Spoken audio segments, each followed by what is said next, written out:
Molt bé, un equip de futbol català de noies ha estat molt millor que molts equips de nois. Aplaudeixo perquè em fa molta il·lusió.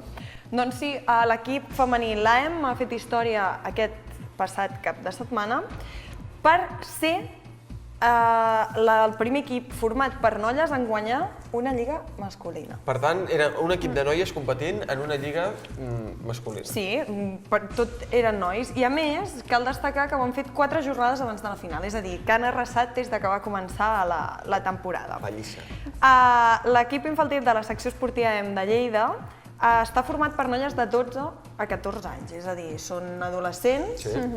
I el que elles volen destacar és que les habilitats en el futbol no tenen res a veure de si ets noi o noia, sinó que simplement és una cosa que se't pot donar bé indiferentment del sexe que tinguis. I de fet ho han demostrat.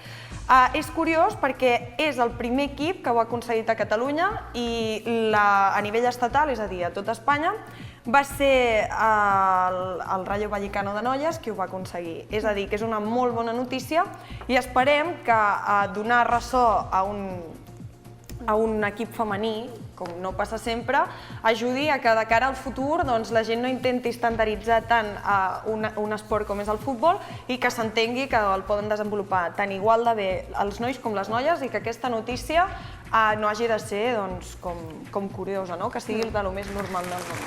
Clar que sí. Felicitem aquestes noies de l'AEM Lleida.